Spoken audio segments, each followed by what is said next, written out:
Attics, everyone is doing.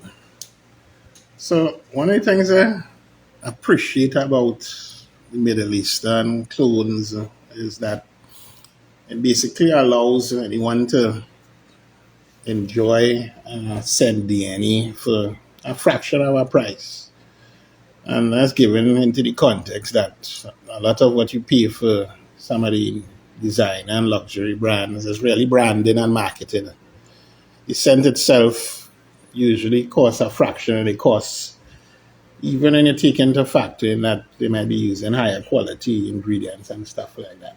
But essentially, when somebody talks about quality of scent, that's something that you more or less experience when you smell a scent up close.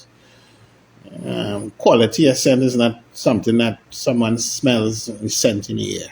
So when the scent in the air, what somebody smells is a scent DNA that they associate with a brand. So basically, the clone brands and any clone scent, whether it be Middle Eastern or even a designer clone scent, it gives you that experience, that scent profile that you enjoy. A popular scent profile has been Ombre Leather by Tom Ford. And Ombre Leather is what I would say a more daily wearable version of their Tuscan leather, which is a very strong, intense leather scent.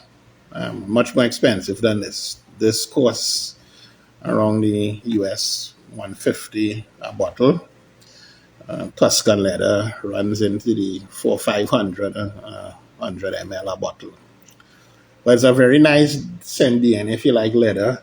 And the good thing about what they did with Ombre Leather, it's more daily wear, right? It has a nice balance of the citruses that gives it that nice wearable touch compared to Ombre Leather that is much more focused on the intense leather experience and animalistic notes that you get from the leather, the wood. Ombre Leather also has the note of cardamom to give it that sweetness, and they also included inside there some jasmine, which kind of lightens up the leather experience.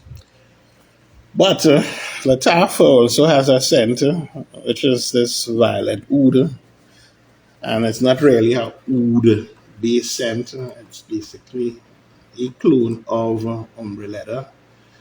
And if you check on Fragrantica, it's one of the in the top 4 alternatives.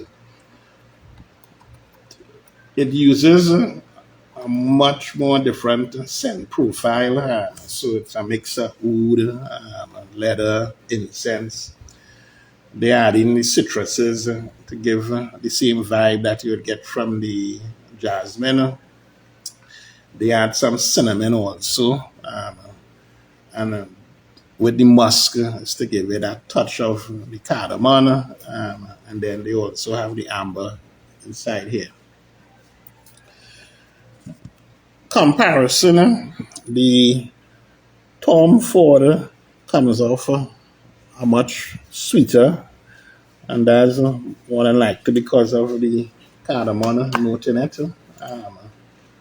So the opening is a little bit sweeter, a little bit brighter because of the jasmine. However, in the ear, and that's up close, in the ear is very hard for somebody to tell the difference. The Ombre Leather is much more stronger, I would say, as far as projection, but side by side it's very hard for somebody to tell the difference in the dry down.